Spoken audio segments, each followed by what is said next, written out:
1절만 찬양하도록 합니다.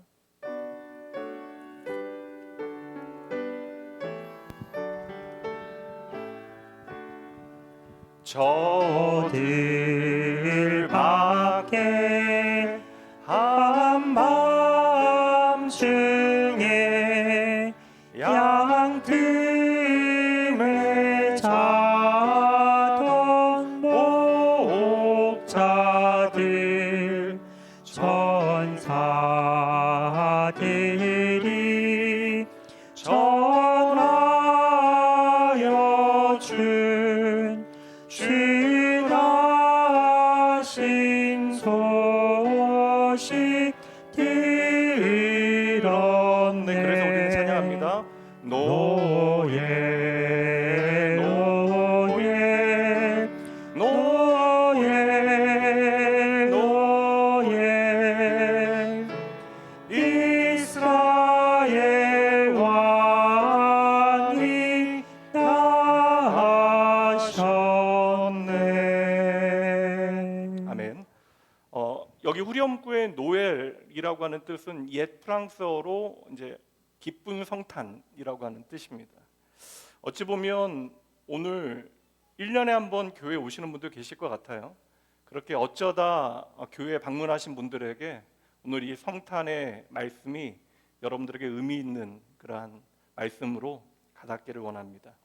오늘 특별히 성탄에 담긴 하나님의 마음 우리가 살피기 위해서 유명한 성경 구절 함께 먼저 보도록 할게요. 요한복음 3장 16절과 17절 말씀입니다.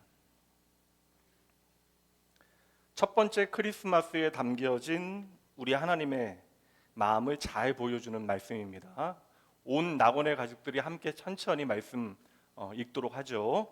하나님이 세상을 이처럼 사랑하사 독생자를 주셨으니 이는 그를 믿는 자마다 멸망하지 않고 영생을 얻게 하려 하심이라. 하나님이 그 아들을 세상에 보내신 것은 세상을 심판하려 하심이 아니요 그로 말미암아 세상이 구원을 받게 하려 하심이라. 아멘. 오래된 영화 하나 있는데요, 기억하시는 분들이 그래도 계실 것 같아요. 20년이 넘은 영화인데 이 영화가 워낙 그 당시에 화제가 되어졌던 문제적 영화이기 때문에 많은 분들이 이 영화 기억하실 것 같은데, 공공의 적이라고 하는 그러한 영화였습니다. 사실 성탄절과는 정반대에 있는 영화이긴 한데 이 영화 보게 되어지면 도무지 인간으로 볼 수 없는, 그러니까 폐륜을 저지르는 사이코패스가 영화의 주인공으로 등장하게 되어지는데, 사실 돈 때문에 부모를 살해하고는 현장에서 증거를 없애기 위해서 피 묻은 칼을 닦고 있는 그 장면에서 갑자기 카메라는요 뒤에 쓰러져 있는 죽어가는 어머니를 비치게 되어집니다. 그때 어머니는 죽어가면서 안간힘을 쓰면서 무언가를 땅에서 주워서 입에 넣어 삼키려 애쓰는데, 무엇이 그렇게 중요하게 그 순간에 안간힘을 쓰면서 땅에 떨어진 그것을 입에 넣어 삼키려 했던 것일까? 자식의 칼에 죽어가던 어머니가 마지막 삼키려 했던 것, 여러분 영화 기억하시나요? 바로 아들의 깨어진 손톱을 발견하고는 그것을 주워 삼키게 되어져요. 그 손톱이 아들에게 해가 되어질까 봐 그 아들을 보호하기 위하여 그 어머니는 마지막 힘을 다하여 그 손톱을 주워 이제 입에 넣게 되어졌던 것입니다.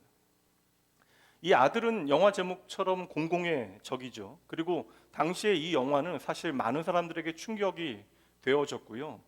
그 후일담으로 배우가, 이제 이 악역을 맡은 배우가 이야기하길 자동차 광고를 하고 있었는데 이 배역을 맡아서 사람들이 워낙 그 이미지로 이제 이 배우를 보게 되어지니까 광고 계약이 해지가 되어졌고, 심지어 당신의 이제 배우의 아버지가 충격을 받아서 3개월 동안 전화를 해도 전화를 받지 않았더라. 그러니까 이게 영화의 배우인데, 배우임에도 불구하고 그렇게 미움받을 정도의 공공의 적이 되어졌던 것이죠. 근데 저는 그 영화의 다른 내용들은 그렇게 남아있지 않고요, 저는 지금도 그 어머니의 모습이, 그 마지막 모습이 가장 기억에 남아 있습니다. 세상 모든 사람들이 이놈은 정말 나쁜 놈이다, 공공의 적이다 말하고 있는 그 사람조차도 어머니에게는 마지막까지 사랑해야 되는 대상, 끝까지 보호해야 되는 자식이었다라는 것이죠. 요즘 사랑받던 유명인들이 갑작스레 한순간 미움받게 되어지는 사건들이 연이어 벌어지고 있습니다. 물론 우리가 살아가는 세상은 정의와 공평이 제대로 실현되어져야 하고, 이 땅을 살아가는 우리는 그를 위하여 애를 써야 합니다. 하나님을 믿는 저와 여러분은 하나님의 공의가 이 땅 가운데 흐르는 강물처럼 흘러갈 수 있도록 애를 써서 우리의 삶을 정직하고 성실하게 살아내야 하지만, 그러나 실상 이 땅에 그 누가 온전한 정의와 공의를 온전히 실현해낼 수 있겠어요? 실상 여러분, 서글픈 이야기지만 공의와 공평, 평등이라고 하는 것은 이 땅에 완전한 형태로 존재할 수 없습니다. 나에게는 정의일 수 있지만 그 누구에게는 불의일 수 있고요, 나에게는 평등을 이야기할 수 있는 기준이 되어질 수 있지만 그 평등의 기준이 어떤 사람에게는 불공평의 기준이 되어질 수도 있다는 것이죠. 말씀드린 대로 더 나은 사회를 만들기 위해서 우리가 애를 쓰며 잘 살아가야 하는 것은 마땅합니다. 그리고 하나님께서 만드신 이 세상, 비록 깨어졌더라도 우리는 하나님의 성품을 우리의 삶으로 살아내어 보다 살기 좋은 세상을 만들어야죠. 그러나 목회자인 제가 하나님의 말씀을 통하여 바라보게 되어지는 이 세상은 솔직히 말씀드려서 인간의 힘과 노력을 통하여 혹은 이데올로기를 통하여 온전한 평화와 정의가 완성되어질 수 없다라는 거예요. 만약에 저와 여러분이 죄인이 아니라면, 그리고 이 땅의 자원이 부족하지 않다면 사실 공산주의도 가능할 수 있겠죠. 이데올로기도. 그러나 왜 불가능합니까? 죄인된 인간은요, 남이 잘 되는 것을 참지 못해요. 그 남이 잘 되는 꼴을 보지 못합니다. 그래서 저는 가끔 정의를 위해 애쓰는 사람들이 귀히 여겨지기도 하지만, 정의를 말하는 사람들 가운데 지독한 혐오를 보이는 이들이 참 무섭다라는 생각을 하게 되어져요. 누군가의 실수와 잘못이 드러나게 되어지면 한순간 그를 향하여 온갖 증오를 쏟아붓게 되어지죠. 그리고 한순간 사랑받던 사람이 공공의 적이 되어져 버립니다. 그리고 사람들은 참 재밌게도 공공의 적을 만들어 놓고 그 안에서 위로받는 것이 사람이 아닌가. 건강한 교회를 말하는 사람들 중에서도 교회의 잘못된 일들을 끊임없이 들춰내는 사람들이 있는데, 그 사람들의 눈에는 교회를 향한 뜨거운 눈물이 없습니다. 그냥 미워하면 끝이 되어지는 거예요. 그러니 내가 예수의 핏값으로 사신 당신의 교회라고 하는 사실은 어느새 우리가 잊어버리게 되어지는 것이죠. 그래서 이 세상 가운데 정의를 가장 확실하게 드러낼 수 있는 방법은 정의롭지 않은 사람, 공공의 적을 만들어내는 거예요. 그래서 저 사람 나쁘다 이야기하면서 우리가 나는 괜찮지라고 하는 위안을 얻게 되어지는 것이고, 적어도 내가 저 사람만큼은 나쁜 놈은 아니다라고 하는 안도감을 얻게 되는 겁니다. 이틀 전에 제가 지하철역에 걸어가다가 이제 띠를 띠고 이제 연말이라 나와서 전도하는 이제 교회 어르신들, 한 60대 70대 분들, 우리 뭐 권사님들이시겠죠. 근데 전도하시는 분들은 띠를 띠지 않아도 이제 표정이나 그런 것에서 다 티가 나요. 제가 이제 지나가면서 이제 눈을 맞추게 되니까, 요새는 전도지 잘 안 받잖아요. 근데 눈을 맞추며 가니까 이제 저에게 와서 이제 웃으면서 전도지를 건네 주십니다. 그래서 제가 감사히 환히 웃으며 받았어요. 그러면서 이제 저에게 교회 다니시냐고, 그래서 제가 교회 다닙니다.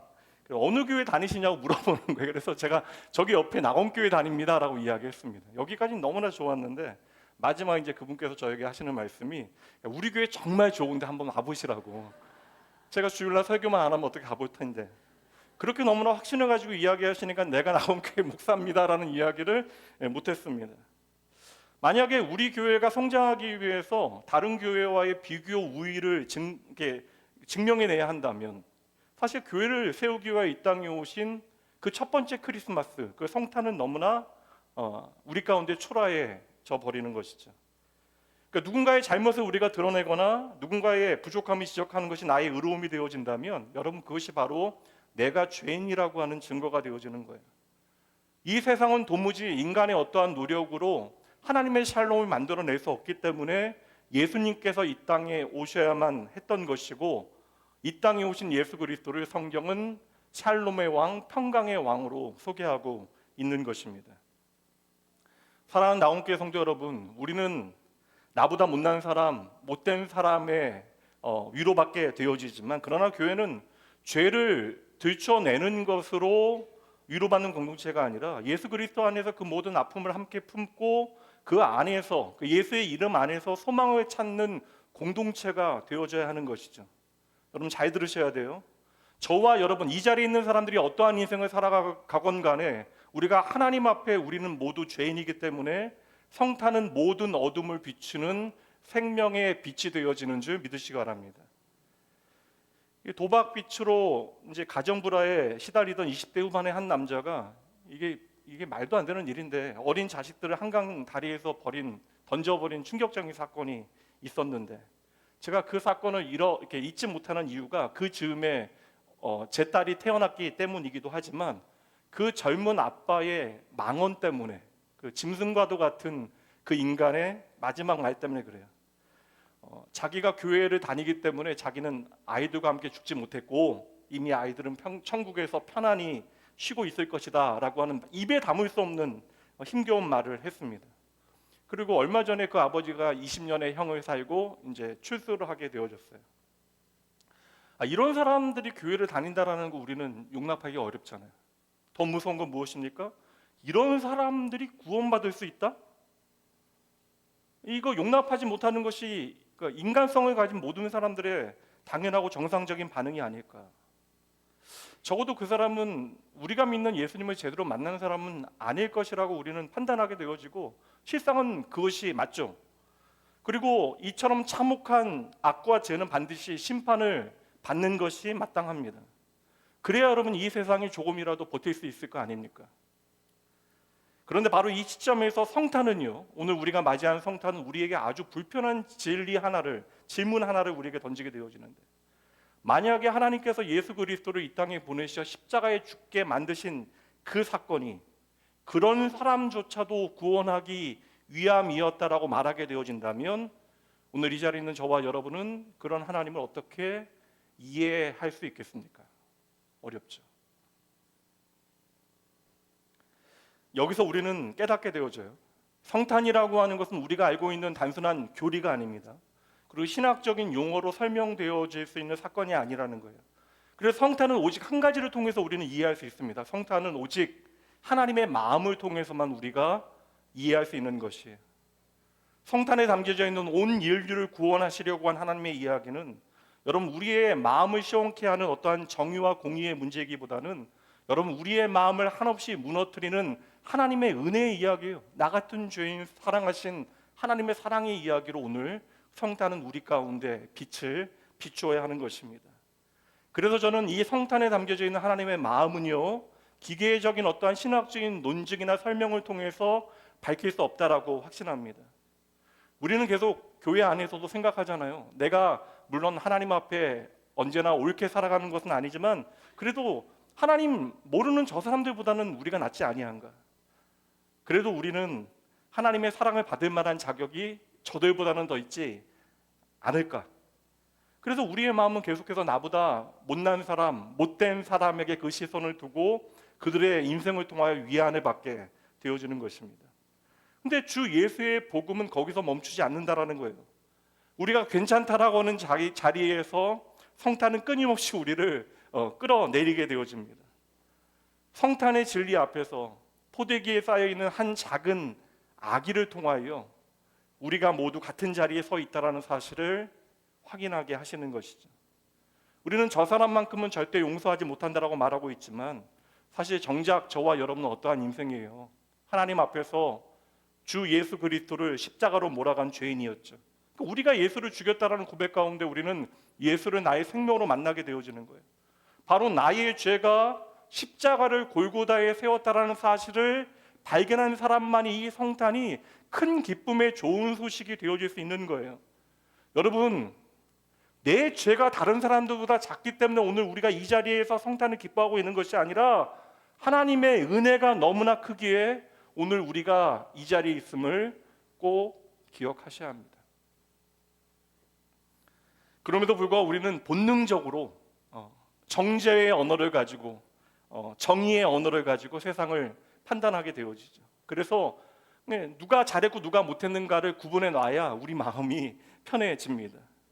근데 오늘 성탄은 우리에게 무엇을 말씀하고 있어요? 우리가 말하는 정죄와 그 정의라고 하는, 우리의 정의라고 하는 언어를 내려놓고 성탄은 전혀 다른 차원으로 저와 여러분을 이끌고 가는 거예요. 하나님의 은혜의 이야기로, 하나님의 마음이 담겨져 있는 그 사랑의 이야기로 우리를 인도해 내고 있는 것입니다.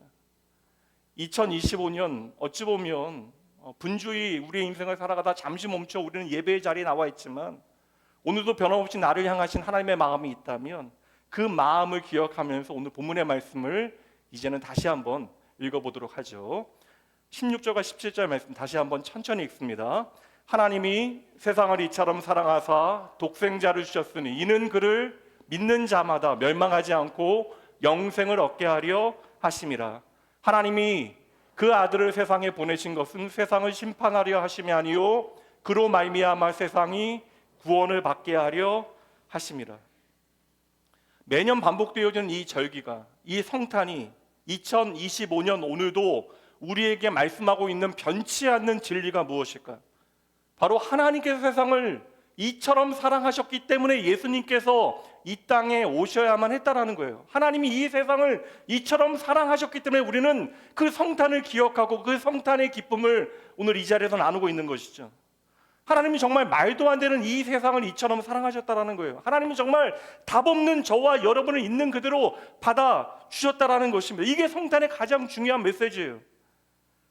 성탄은 하나님께서 전혀 정의롭지 못한 이 세상을 이처럼 사랑하사 당신의 독생자 예수를 우리의 죄를 대신할 수 있는 희생 제물로 우리에게 주신 사건입니다. 제가 늘상 말씀드리지만 성탄은 비극적인 사건이에요. 인간의 이해를 따르면. 왜요? 죽기 위하여 한 아기가 태어나게 되어지는 것입니다. 누구나 생명이라고 하는 것은 살기 위하여 존재하는 것인데 이 아기는 죽기 위하여 이 세상에 태어난 아기입니다. 여러분, 우리는 누군가의 부모이고 또 누군가의 자녀이잖아요. 모든 부모가 다 언제나 좋은 부모일 수는 없지만 하나님의 형상대로 창조된 인간 가운데 그래도 하나님의 마음을 비추어낼 수 있는 관계가 있다면, 좋은 사람이건 나쁜 사람이건 그들의 기질과 상관없이 그래도 하나님의 마음을 나타낼 수 있는 관계가 있다면 저는 그것이 바로 부모와 자식 간의 관계이고 그 마음이 바로 저는 부모의 마음이라고 생각해요. 그래서 깨어졌다 할지라도, 때로는 왜곡되어진다 할지라도 부모만이 가질 수 있는 자녀를 향한 절절한 마음이라는 게 있어요. 애끓는 마음, 아픈 마음이라고 하는 것이 존재합니다. 절대 자녀는 알지 못해요. 그렇다면 여러분, 오늘 하나님 아버지의 우리를 향한 아픈 마음이 무엇일까? 하나님께서는 저와 여러분이 2025년 정의롭게 살지 못해서 불의하게 살아서 아파하시는 것이 아니라 우리를 위하여 이처럼 세상을 사랑하시되 독생자 예수 그리스도까지 우리에게 내어주셨음에도 불구하고 우리가 그 사랑 전혀 알지 못하고 살아가는 것, 내가 예수를 믿는다 이야기하고 교회에 다니고 있지만 하나님 없이 살아가고 있는 우리를 보면서 얼마나 아파하실까? 나온교회 성도 여러분, 오늘 여러분들에게 크리스마스는 어떠한 의미가 있습니까? 사실 교회 다니는 사람들조차도 하나님의 마음을 외면하는 크리스마스를 다들 보내게 되어지는 것 같아요. 청년들 많이 오늘 안 나왔는데 보통 어저께 청년들 모여서 안 놀았잖아요, 맞죠? 예전에는 우리 좀 오래되신 분들 얘기하면 되죠. 이 자리에 청년 시기를 교회 안에서 보내신 분들은 24일은 무조건 교회에서 모이는 날이잖아요. 새벽송도 돌고 청년들끼리 선물 교환도 하고 밤새 그렇게 지내다가 11시 예배에 와서는 헤드뱅잉 하면서 자는 그게 정상이거든요. 근데 어느새 우리가 이 성탄이라고 하는 것도 그냥 불쑥 찾아왔다가 그렇게 그냥 지나가는 절기로 흘려 보내게 되어지는 것이죠. 제가 미국에서 이제 교육학 공부할 때 라이프웨이라고 하는 곳이 가장 중요한 이제 기독교 자료를 만드는 회사인데, 그 라이프웨이에서 만든 그 다큐멘터리 하나를 봤어요. 빅피쉬라고 하는 다큐멘터리인데, 제가 유튜브에 올라와 있는가 제가 여러분들에게 소개해 드리려고 좀 찾아봤는데 유튜브에 자료는 없고요. 대신 그 내용으로 이제 세계사를 바꾼 물고기 이야기라고 하는 책이 출간되어져 있습니다. 그 다큐멘터리 내용이 뭐냐면 중세 유럽의 문명을 바꾸게 되어진 중요한 요소 가운데 하나가 바로 물고기였다라고 하는 흥미로운 내용입니다. 그래서 중세 사회에서 물고기라고 하는 것은 우리가 생각하는 식재료가 아니라 신앙과 경제와 문화와 문명의 방향까지 바꿔놓는 중요한 요소가 되어졌다. 교회 다니시는 분들은 이 마크 다 아실 거예요. 이거 뭐죠? 물고기. 여기 가운데 다섯째 자가 이제 익투스라고 하는 발음을 가지고 있는 것인데, 로마 시대의 그리스도인들은 이 마크만 보면, 물론 그 가운데 익투스라고 하는 글자는 쓰지 않아요. 물고기 마크만 보면 이 사람이 그리스도인이라고 하는 사실을 알 수 있었습니다.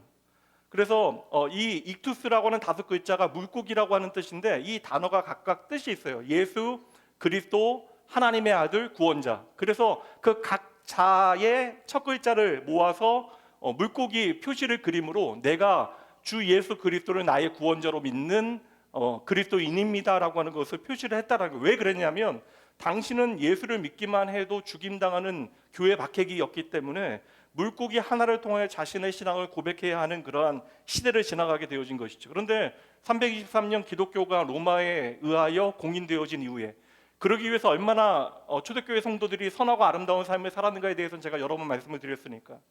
그러니까 이제 물고기가 기독교인들의 상징이 되어지니까 이제 물고기를 먹는 일에 대해서 좋아했겠어요, 싫어했겠어요? 아니 그렇게 얘기하죠.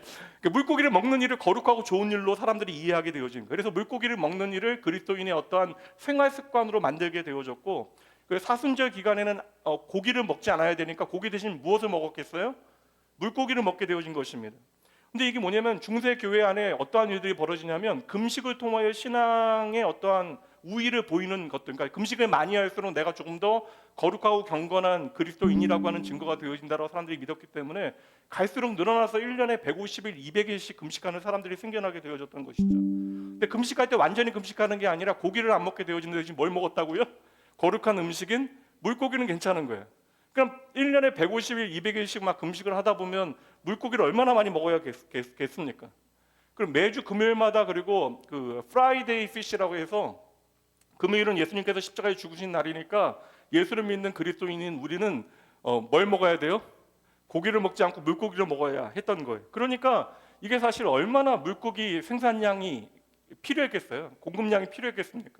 그러다 보니까 이제 청어 산업으로 네덜란드가 해양 강국이 되어지고, 이제 청어가 움직이는 그 해류에 따라서 나라가 이제 잘 살게 되어지는 일들이 벌어지게 되어진 거예요. 그래서 뭐 청어나 대구를 이제 이렇게 추적하는 과정 가운데 신대륙이 발견이 되어졌고, 그렇게 중세 유럽의 항해술과 무역과 제국이 확장되어지는 일이 가속화되어졌다. 그 다큐멘터리의 주제는 분명합니다. 단순합니다. 그러니까 예수를 기억하려고 하는 그러한 신앙의 습관이 세계사의 어떤 흐름을 바꾸어 놓는 문명의 동력이 되어졌다라고 이제 이야기하는 것인데, 저는 이제 이것이 중요한 것이 아니라 더 중요한 것은 무엇이냐면, 처음에는 예수를 기념하기 위하여 물고기를 통해 나의 신앙을 고백하고 이제 금식하며 물고기를 먹었던 그러한 사람들이, 그러니까 물고기를 먹는 행위를 통하여 우리를 위하여 죽으시고 부활하신 분이 예수 그리스도이십니다라는 것을 기념했던 사람들이, 문제는 무엇이냐면 기독교가 힘을 갖게 되어지면서 금식과 기념일을 지키지 않는 사람들을 죽이게 되어지고, 그리고 고기 먹는 사람들, 물고기 대신 고기를 먹는 사람들을 신앙의 이름으로 폭력을 가하는 일들이, 그러니까 그들에게 폭력을 가하는 것을 정당화하는 일들이 벌어지게 되어진 것이죠. 이제 그런 일들의 결과로 벌어진 것이 이제 십자군 원정의 마지막 비극적인 이야기들인 거예요. 그러니까 예수를 기념했던 사람들이, 중요한 거 잘 보세요. 예수를 기념하고 예수를 말하는데 하나님의 마음을 놓치게 되어지니까, 이 땅에 예수님을 보내신 하나님의 마음을 잃어버리게 되어지니까, 그 신앙이라고 하는 것이 형식 가운데 얼마나 잔인해질 수 있는가에 대한 이야기를 이 다큐멘터리는 보여주고 있는 거예요. 기독교가 이렇게까지 힘을 갖게 되어졌다가 아니라, 힘을 가지게 되어질 때 하나님의 마음을 놓치게 되어진다면 우리가 어디까지 나빠질 수 있는가, 그것을 말해주고 있는 것이죠. 세상을 이처럼 사랑하신 하나님의 사랑과 오늘 우리의 사랑의 가장 큰 차이가 무엇일까? 여러분, 결국 우리는요, 보상을 요구합니다. 부모의 사랑은 절대적인 사랑인 것처럼 보이지만 부모의 사랑도 제한적이잖아요. 그래서 내 사랑에 대해서 내 자녀가 어떠한 형태이건 간에 응답해 주기를 바라는 것은 사람의 당연한 마음이 되어지는 것입니다. 그래서 모든 사랑에는 보상이 요구되어지는 거예요. 그러니까 모든 사랑에는 대가가 필요하고, 그리고 보상이 요구되어지니까 아무런 보상과 대가가 없는 하나님의 사랑, 이처럼의 사랑이 도무지 이해가 되지 않는 것이죠. 반드시 내가 이만큼 사랑을 주면 이만큼 사랑이 돌아와야 된다고 믿는 우리의 사랑의 방식, 그 계산의 중심에 이처럼 세상을 사랑하시어 당신의 전부를 주신 하나님의 사랑이라고 하는 것은 도무지 이해가 되지 않는 거예요. 그러니까 시간이 지나면 지날수록 사실 인간의 솔직함이 있는 그대로 드러나는 이 시대에는 사랑이 갈수록 어려워지는 거예요. 예전에는 내 계산을 숨겼는데 사람들 앞에 이제는 있는 그대로 드러나게 되어진 거예요. 그래서 누군가 나를 그냥 사랑한다고 이야기하면 우리는 믿지 않아요. 도대체 왜 나를 그렇게 사랑하는 것일까? 어느 고깃집 광고라고 이야기하는데 제가 광고 보여드릴게요. 광고 보여주세요. 소고기 사주는 사람을 주의하세요. 대가 없는 소고기는 없습니다. 순수한 마음은 돼지고기까지입니다. 이 집이 삼겹살 집이에요. 물론 웃자고 한 이야기지만 여러분, 친절과 호의, 심지어 사랑마저도 의심하게 되어지는 세상을 저와 여러분이 살아가고 있는 거예요. 왜 그래요? 이미 우리가 경험 가운데 사랑이라고 하는 것은 거래라고 하는 사실을 알고 있는 거예요. 본능적으로 우리가 계산하고 있는 사랑 가운데 끊임없이 우리는 사랑을 정의하고 살아가기 때문에 아무런 조건 없이 대가 없이 나를 사랑해 주는 대상이 있다는 사실을 도무지 믿지 못하는 것이죠. 근데 하나님께서는 세상을 이처럼 사랑하시어 우리의 상식과 경험을 완전히 뛰어넘어 자신을 버려 자신의 생명으로 우리를 사랑하셨대. 도무지 그 의도를 알 수 없는 그 사랑이 우리에겐 쉽게 받아들여지지 않는 것입니다. 왜 요즘 그렇게 우리가 누군가를 있는 그대로 사랑하기가 어려울까? 사실 누군가에게 사랑을 고백하기 어려운 이유 중에 하나는 저는 거절에 대한 두려움이 아닐까라는 생각이 들거든요. 근데 하나님께서 이처럼 세상을 사랑하셨다라고 하는 것은 우리의 반응을 기대하고 간을 보시면서 하신 프로포즈가 아니라고요. 그냥 하나님께서 던지신 거예요. 내가 너를 그냥 사랑한다. 이렇게까지 나는 너를 사랑한다. 있는 그대로 다 보여주신 거예요. 거절의 두려움 없이. 우리는 끊임없이 하나님의 사랑을 거절했잖아요. 그 손해를 계산하지 아니하시고 먼저 나를 사랑한다 이야기하시고 그 사랑이 무엇인지를 몸으로 보여주셨다고요. 이것이 바로 성탄을 통하여 우리에게 보여주신 하나님의 사랑입니다. 집회, 유명한 집회라 집회 제목은 제가 그 집회 타이틀은 이야기할 수 없고요. 해외의 유명한 청년 집회에서 그 2년 전에 한 크리스천 개그우먼이 했던 농담을 제가 듣게 되어졌는데, 자기가 이제 개그우먼으로 살아오면서 이제 외모 때문에 상처받은 이야기를 하는데, 이제 아무래도 이제 코미디언이니까 이제 농담을 좀 한 것이겠죠. 그러니까 얼굴 이쁘고 몸매 좋은 여자가 이제 마라톤 유행하니까 마라톤 하게 되어지면 건강미인이라고, 팔방미인이라고 이야기하는데, 자기도 마라톤을 시작했더니 자기같이 생긴 여자가 마라톤 하니까 독하다라는 이야기만 듣는데요. 제가 말을 좀 순화해서 이야기하는데 사실 이게 좀 이렇게 강단에서 하지 못하는 표현이라 제가 순화해서 이야기했습니다. 찬양하는데 옆에 예쁜 자매가 있으면 형제들은 자매를 바라보면서 자매의 모습 속에 보이는 하나님의 형상 아름답다라고 노래하는데, 그렇지 않은 경우에는 하늘만 바라보면서 주만 바라보있지라 노래한다고. 여러분 웃으시잖아요. 근데 저는 사실 엄밀히 말하면요, 이런 농담은 좀 불쾌합니다. 하나님의 형상대로 창조되어진 우리의 인간성이 어디까지 좀 깨어질 수 있는가, 무너진 인간성의 경계 너머를 보게 만드는 이야기. 근데 이게 농담으로 이야기되어지고 끝나면 좋은데, 문제는 무엇이에요? 우리가 더 불쾌해지는 이유가 무엇입니까? 우리가 사는 세상이 정말 그렇기 때문에 그런 거예요. 그래서 우리는 세상을 향하여 끊임없이 말하잖아요. 그냥 제발 좀 내가 가지고 있는 모습 그대로 나를 좀 받아주고 사랑해주면 안 되나요? 그렇게 있는 모습 그대로 누군가를 용납하고 받아들이게 되어주면 세상은 정말 살기 좋아질 거예요. 부부싸움이 왜 있어요? 사랑해서 만난 사람들인데. 자녀와 부모 사이에 왜 갈등이 있습니까? 우리가 살아가는 삶의 자리에 있는 모습 그대로 그 사람 용납하고 받아주는 그러한 마음들이 있다면 어떠한 문제가 있겠습니까? 근데 그게 안 된다라는 거예요. 말씀드린 대로 부모도 힘들다라는 거예요. 그러니 우리가 아무리 교회에 오래 다니고 주님을 사랑한다 말한다 할지라도 우리의 사랑은 언제나 조건적일 수밖에 없다. 저는 죽을 때까지 우리의 사랑은 조건적이다. 그래서 하나님 아버지께서는 이 크리스마스를 우리에게 주신 거예요. 무조건적으로 우리가 사랑받는 존재라고 하는 사실을 알려주시는 거예요. 이처럼 사랑하사 이게 얼마나 불가능한 일이고 어려운 일인가에 대해서 우리가 알고 있잖아요. 그래서 이 사랑을 받아들이지 못하는 것이잖아요. 그런데 중요한 것은 무엇입니까? 기독교의 진리는 하나님께서 이처럼 저와 여러분을 사랑하셨다는 거예요. 그러니 여러분, 이 땅에서의 우리의 신앙생활은 바로 이 하나님의 마음을 알아가는 과정이 되어져야 하는 것이죠. 제가 이렇게 눈병이 생겨가지고 지난주 안과에 가서 이제 안과에 환자가 많아서 진료를 기다리다가 이제 옆에 놓여 있던 책, 눈이 아프니까 핸드폰 보기도 어려워서 그 책을 좀 펼쳐서 봤는데, 그 책이 이제 카피라이터 정철인가 장철인가 하는 분이 쓴 학교박 선생님이라고 하는 수필집이에요. 365개의 이제 인생의 지혜가 담겨져 있는 그런 내용이다. 1교시, 2교시, 3교시, 5교시, 6교시까지 내용이 있습니다. 그런데 거기에 있는 내용 중에 제가 펼쳐보다가 이게 105번째 제목이 뭐냐면 정의 없는 파이라고 하는 그런 제목의 글을 하나 봤는데요. 정의 없는 파이 뭔지 아세요? 여러분들은 상상력이 없으세요? 정의 없는 파이 하면 뭐 생각나세요? 초코파이 생각 안 나세요? 초코파이 하면 뭐예요, 여러분? 정의잖아요. 예. 이 글이 이 내용이에요. 왜 정의 없는 파이인가? 읽어드릴게요. 초코파이 열량 155kcal, 탄수화물 23g, 당류 12g, 단백질 2g, 지방 6g. 운동하시는 분들은 이거 먹으면 안 되겠어요?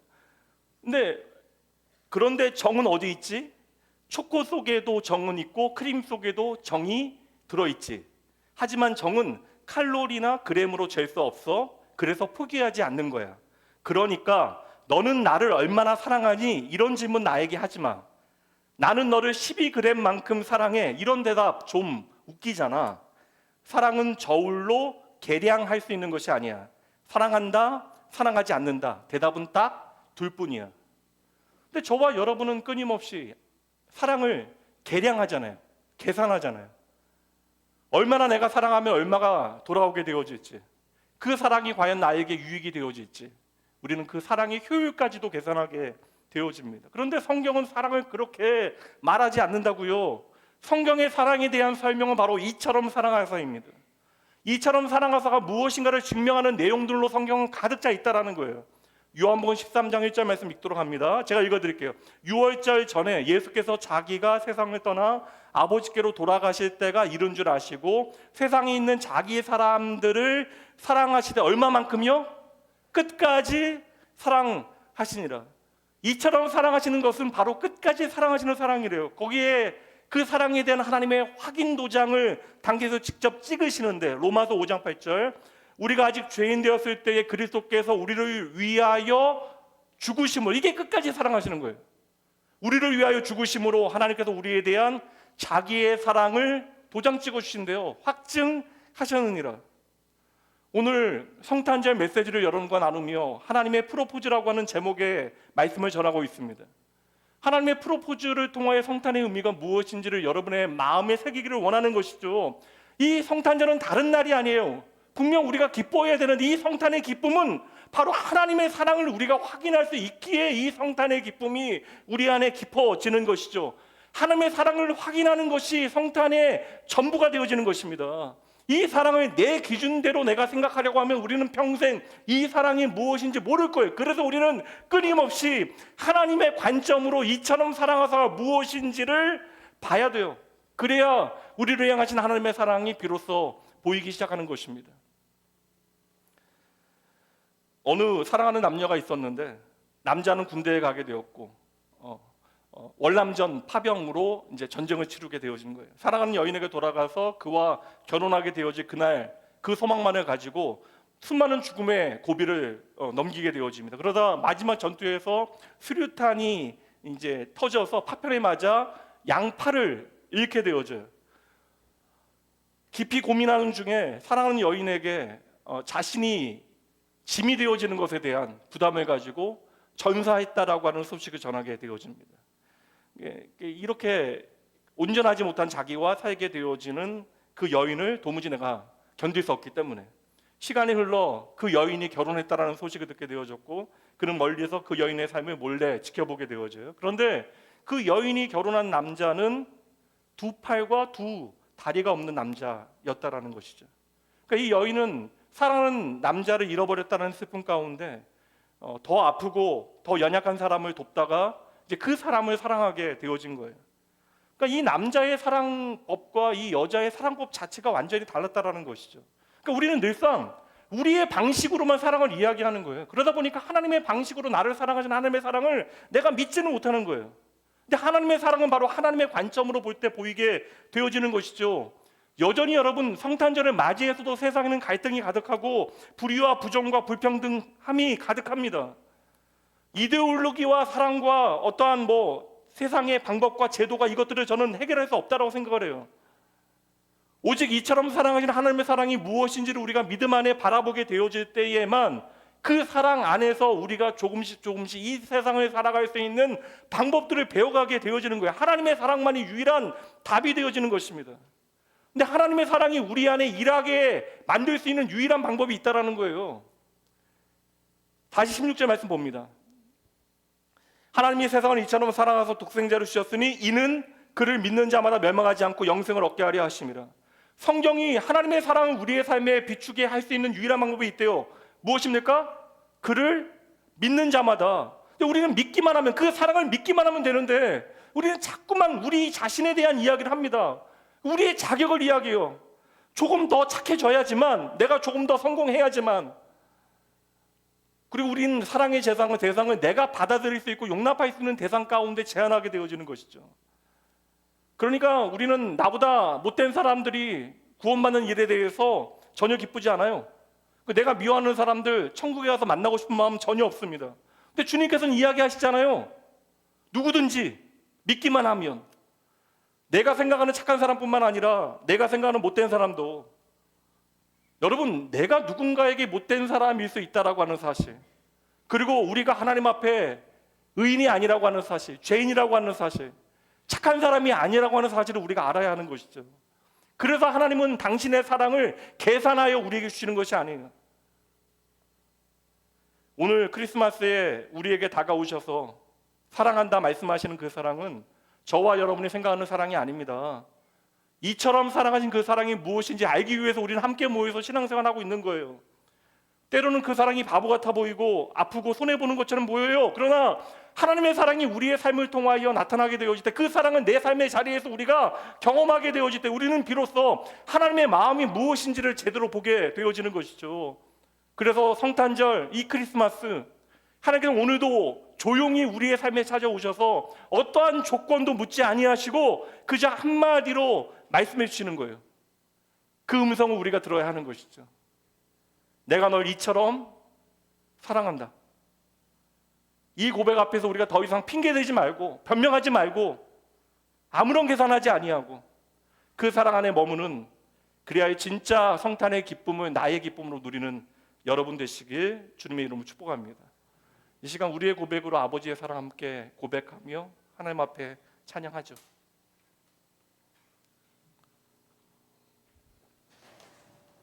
안 나오셔도 돼요. 저 혼자 부를게요. 너무 늦었어.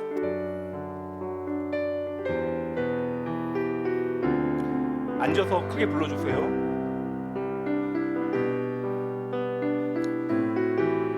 그 사랑, 이 세상을 이처럼 나를 사랑하신 그 하나님의 사랑 함께 찬양합니다. 아버지 사랑, 아버지 사랑 내가 노래해. 아버지 은혜 내가 노래해. 그 사랑 변함없으신 거짓 없으신 성실하신 그 사랑, 상한 갈대 꺾지 않으시는 그 사랑은 꺼져가는 등불 끄지 않는 그 사랑 변함없으신 거짓 없으신 변치 않는 성실하신 그 사랑,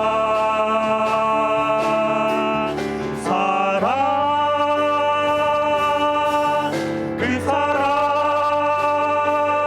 날 위해 죽으신, 날 위해 다시 사신 예수 그리스도, 다시 오실 그 사랑, 죽음도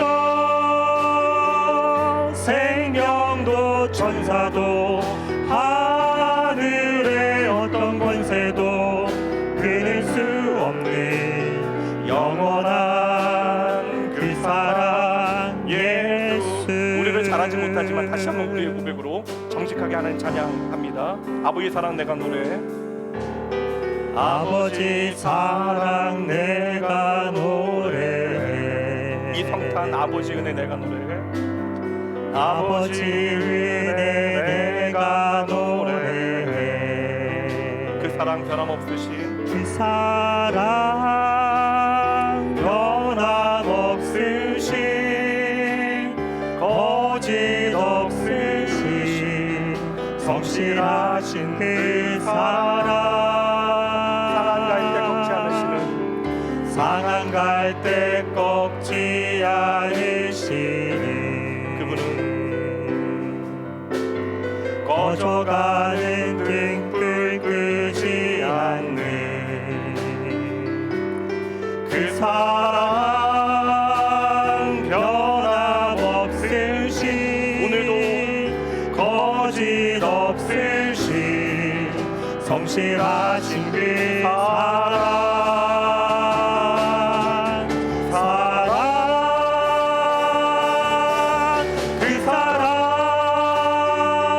날 위해 죽으신 날 위해 다시 사신 예수 그리스도 다시 오실 그 사랑 죽음도 생명도 천사도 하늘의 어떤 권세도 끊을 수 없는 영원한 그 사랑 예수.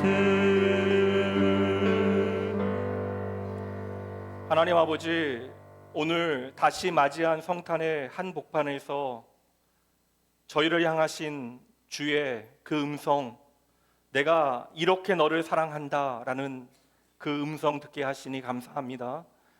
주님, 우리는 너무나 자주 사랑을 계산했고 하나님의 은혜를 재단했고 또한 정의와 공평이라고 하는 이름으로 다른 사람을 끊임없이 밀쳐냈습니다. 그러나 오늘 말씀 앞에 저희들 고백하오니 오늘 내가 서 있는 이 자리는 나의 의로움이 아니라 오직 나를 이처럼 사랑하신 주님의 은혜의 까닭임을 저희들 믿습니다. 주님, 이처럼 나를 사랑하시는 그 사랑을 저희들 머리로만 알지 않게 하시고 이제는 나의 삶으로 그 사랑 살아내게 하여 주시옵소서. 계산치 아니하는 사랑, 먼저 손 내미는 사랑, 상처 입은 누군가를 품는 그 사랑으로 이 성탄 이후의 삶을 하나님 앞에 복되고 아름답게 살아내는 귀한 주의 자녀 되어질 수 있도록 주여 함께하여 주시옵소서. 우리가 드리는 이 헌금 아버지와 계산한 아버지와 결과가 아니라 우리의 삶을 향하신 하나님의 은혜에 대한 그 사랑에 대한 감사의 고백이 되어지게 하시고 우리의 삶이 그리하여 주님의 사랑을 전하는 아름다운 통로 되어질 수 있도록 하나님 이 시간 주님 앞에 정직하게 나아가는 주의 백성들의 삶을 주장하여 주시옵소서. 아버지, 정성껏 드리는 손길마다 주님께서 은혜로 채워주시고 이 물질이 사용되어지는 모든 곳에 하나님의 생명의 역사가 풍성하여질 수 있도록 주의 몸된 교회를 통하여 상처 입은 이들이 다시 소망을 발견할 수 있도록 주여 친히 함께하여 주시옵소서. 오늘 성탄의 메시지가 우리를 향한 하나님의 사랑에 대한 확신으로 우리 안에 다시 아버지여 역사할 줄 믿고 감사드리며 나를 이처럼 사랑하신 주 예수 그리스도 그 이름으로 축복하며 간절히 기도합니다.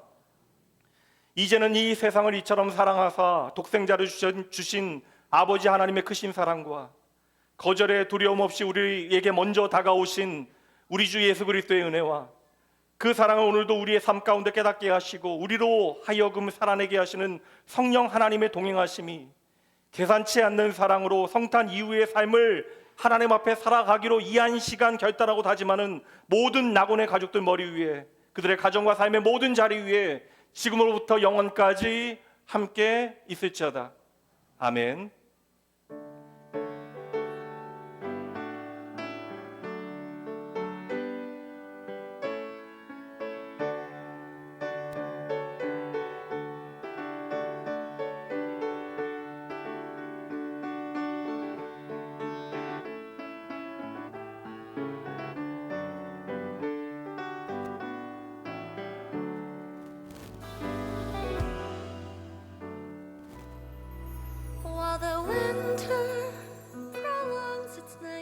The brightest star shines clearer than ever, and while the trembling cold wind bites, we hold on. 잠시 안내 말씀드리고 우리 집사님들 잠깐 앞에 나와서 이거 강대상 옮기는 것 좀 잠시 도와주시면 감사하겠습니다. 강대상 옮기시는 거 잠시 도와주시면 감사하겠습니다.